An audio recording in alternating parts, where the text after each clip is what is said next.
বিশ্বকর্মা পুজোর দুপুরবেলায় সব কিছু খাওয়া দাওয়া হয়ে ওঠার পর সায়ন কিন্তু বলল যে আজকে আর দুপুরবেলায় ঘুমাতে হবে না, ঘড়ি তো ওড়ানো যাবে না এত বৃষ্টির মধ্যে, আর কি করবে, চলো আমরা সবাই মিলে একটু ঘুরে আসি।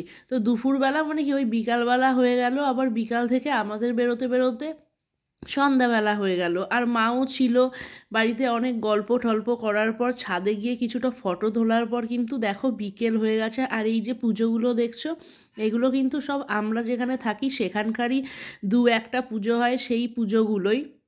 আর এইখানে দেখো বিকালবেলায় একটুখানি চা খাওয়াতে সায়ন আমাদের নিয়ে গেছিলো। তো চা খাওয়া দাওয়ার পরে কিন্তু আমাদের মনে হলো কি একটু স্ন্যাক্স খাই। এবার স্ন্যাক্সটা কোথায় খাবো, রাস্তায় দাঁড়িয়ে খাবো সেরকম কোনো জায়গা নেই, সেগুলো সব আমাদের লোকালের মধ্যেই আছে। তো সায়নকে আমরা বললাম আমরা কি তোমার সাথে বেরোলাম 4 চাকা করে খালি লোকালের মধ্যে ফুচকা খাওয়ার জন্য বা রাস্তার ধারে দাঁড়িয়ে খাওয়ার জন্য, আমাদের ভালো কোথাও একটা নিতে হবে। তো সায়ন আমাদের বলে দুপুরবেলায় বাড়িতে অত মাংস হওয়ার পর আবার ভালো কোথাও গিয়ে কি করে খাবে। তো এইভাবে প্রচণ্ড রাগাতে থাকে। তো আমরা কিন্তু ঠিক করলাম কি আমরা স্ন্যাক্স আইটেম খাবো, বেশি খাবো না, কিন্তু এমন জায়গায় খাবো যেখানে একটু বসা যাবে সবাই মিলে, আর কিন্তু ভালো করে কথা বলা যাবে, একটু গল্প করা যাবে। আর মাও যেহেতু সাথে ছিল সেই জন্যই কিন্তু আমরা বেশি চেয়েছিলাম। তো এই রেস্টুরেন্টটায় চলে গেছিলাম। আর সেখানে গিয়ে আমরা অর্ডার করেছিলাম ড্রামস অফ হ্যাভেন, যেটা চিকেনের একটা আইটেম। আর ড্রামস অফ হ্যাভেন আর চিকেন ড্রামস্টিক কিন্তু দুটো আইটেমের নাম আলাদা হলো, কিন্তু সেম এক, প্লাস ললিপপ, গ্রেভি ললিপপও কিন্তু একই জিনিস।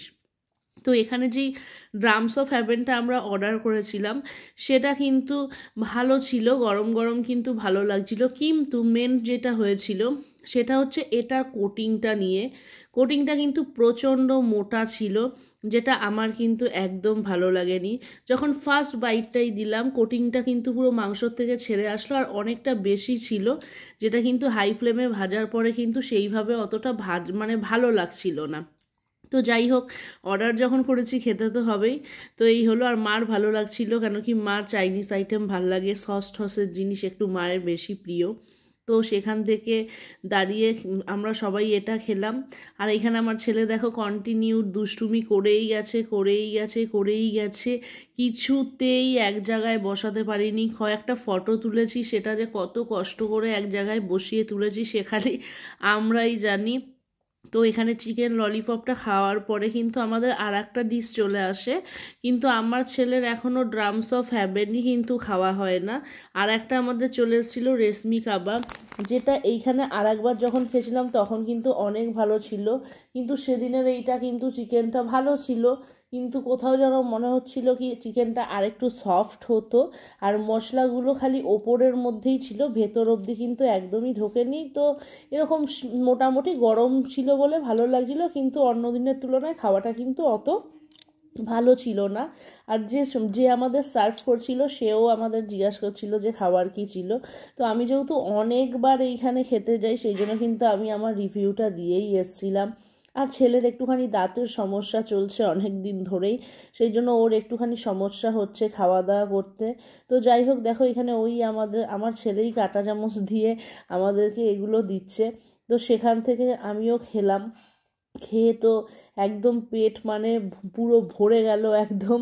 আর দুপুরবেলায় যেহেতু নিজে রান্না করেছিলাম সেই জন্য কিন্তু ভালো করে খেতে পারিনি, কেন কি সত্যি কথা বলতে কি আমি যখন মাছ মাংস মানে বেশি কোয়ান্টিটি রান্না করি না তখন একদমই আমি খেতে পারি না। আর সব থেকে ভালো লেগেছে এই গ্রিন চাটনিটা। হ্যাঁ, এই গ্রিন চাটনিটা কিন্তু সত্যিই খুব ভালো ছিল, যেটা ধনে পাতা আর পুদিনা পাতা দিয়ে বানানো ছিল, ভীষণ সুন্দর ছিল। আর আমার বরকে দেখো চিকেনের মধ্যে মনে হচ্ছিল ধনে পাতা একদম পুরো ডুবিয়ে ডুবিয়ে খাচ্ছে। যাই হোক, ও ওরকমই খায়, ওর ওই চাটনি ফাটনি খেতে খুব ভালো লাগে। তো এখানে খাওয়া দাওয়া আমরা সব কমপ্লিট করে নিই। মায়েরও খুব ভালো লাগে, মা দেখো পায়ের ব্যথায় উঠতেই পারে না, একটুখানি বসলে উঠতে সমস্যা হয় পায়ের ব্যথার জন্য। তো এখানে খাওয়া দাওয়া হয়ে যাওয়ার পর আমরা কিন্তু পেমেন্টটা করে ফেলি। আর তারপরে বর মশাই আমার থেকে আর আমার মায়ের থেকে এক এক করে রিভিউ নেয়। আর এইখানে দেখো আমার ছেলে কিন্তু একদম রেস্টুরেন্টে গেলে লাস্টে যেই মৌরিটা দেয় আর বড় বড় চিনির কিউব দেয় সেটা কিন্তু খেতে কিছুতেই ভোলে না, যেই রেস্টুরেন্টেই যাক। ওটা খাওয়ার জন্য আমাকে বা ওর বাবাকে কাউকেই মনে করতে হয় না।